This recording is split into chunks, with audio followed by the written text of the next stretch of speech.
শ্ৰীলঙ্কাৰ বিৰুদ্ধে প্ৰথম T20 playing 11 কেনেকুৱা হ'ব পাৰে তাৰ সম্পৰ্কে কথা পাতিম।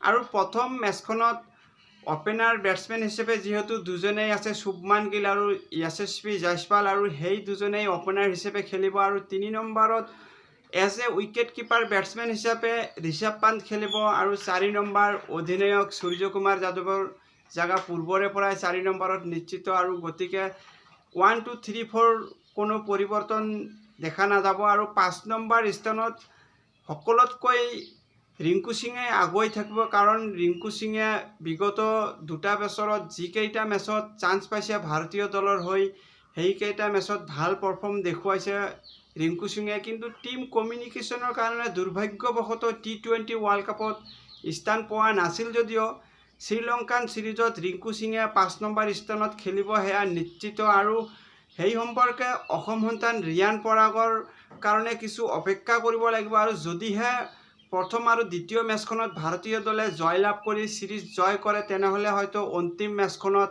ৰিয়ান পৰাগ চান্স পোৱাৰ সম্ভাৱনা থাকিব, নহ'লে হয়তো ৰিয়ান পৰাগে প্ৰথম দুটা মেচত চান্স নাপাবও পাৰে। আৰু 5 নম্বৰলৈকে টিম ছেটেল হৈ গ'ল, আৰু 6 নম্বৰ স্থানত হাৰ্দিক পাণ্ডিয়াই থাকিব এজ এ অলৰাউণ্ডাৰ হিচাপে।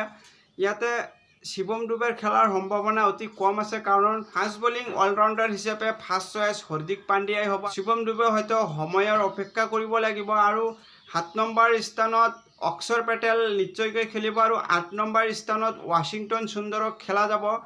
আৰু 9 নম্বৰ স্থানত স্পিনাৰ হিচাপে ৰবি বিষ্ণই খেলিব, আৰু 10 নম্বৰত মহম্মদ সিৰাজ খেলিব। মহম্মদ সিৰাজে বিগত কেইমাহ ধৰি ভাল এটা ফৰ্মত থকা নাই যদিও যিকোনো মুহূৰ্ততে মহম্মদ সিৰাজে বিধ্বংসী হৈ উভতি আহিব পাৰে। আৰু শ্ৰীলংকাৰ বিৰুদ্ধে যিহেতু পূৰ্বৰে পৰা দেখা গৈছে যে শ্ৰীলংকাৰ বিৰুদ্ধে ফাইফাৰ লয়, আৰু সেই মৰ্মে মহম্মদ সিৰাজে হয়তো এইখন সিৰিজত কামবেক কৰিব পাৰে। আৰু 11 নম্বৰত অৰ্শদীপ সিং নিশ্চিত, কাৰণ টি20 ৱৰ্ল্ড কাপত বা তাৰ পূৰ্বেও অৰ্শদীপ সিঙে কনচিষ্টেঞ্চি যি ধৰণে পাৰফৰ্মেঞ্চ কৰিছে, আৰু অৰ্শদীপ সিঙে টি20 ক্ৰিকেটত নিজৰ স্থানটো পকা কৰি লৈছে। আৰু সেই মৰ্মে ভাৰতীয় দলৰ প্লেইং 11 এনেকুৱাই হ'ব। আৰু ফাষ্ট বলাৰ হিচাপে 3জন আছে যদিও খলিল আহমেদে কিছু অপেক্ষা কৰিব লাগিব। আৰু মেচখনত দেখা যাব যে ভাৰতীয় দলে হয়তো প্ৰপাৰ 3জনকৈ স্পিন বলাৰ লৈয়ে খেলাৰ সম্ভাৱনা আছে, কাৰণ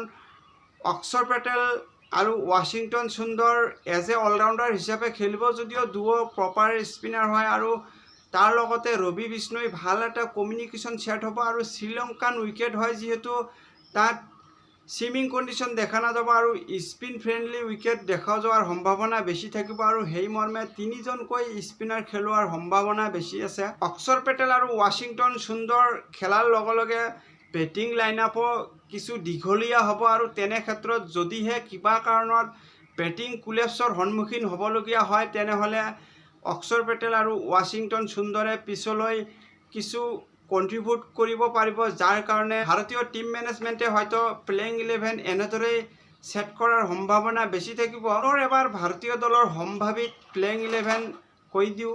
ওপেনাৰ হিচাপে শুভমান গিল আৰু য়াশস্বী জয়সৱাল, এজ এ উইকেট কিপাৰ হিচাপে 3 নম্বৰত ঋষভ পান্ত, 4 নম্বৰৰ অধিনায়ক সূৰ্যকুমাৰ যাদৱ, 5 নম্বৰ ৰিংকু সিং, 6 নম্বৰ হাৰ্দিক পাণ্ডিয়া, 7 নম্বৰত অক্ষৰ পেটেল, 8 নম্বৰত ৱাশ্বিংটন সুন্দৰ, আৰু 9 নম্বৰত ৰবি বিষ্ণই, আৰু 10 আৰু 11 নম্বৰত ফাষ্ট বলাৰ হিচাপে মহম্মদ সিৰাজ আৰু অৰ্শদীপ সিং থাকিব। আজিলৈ প্ৰবাবল প্লেইং 11 এয়াই আছিল।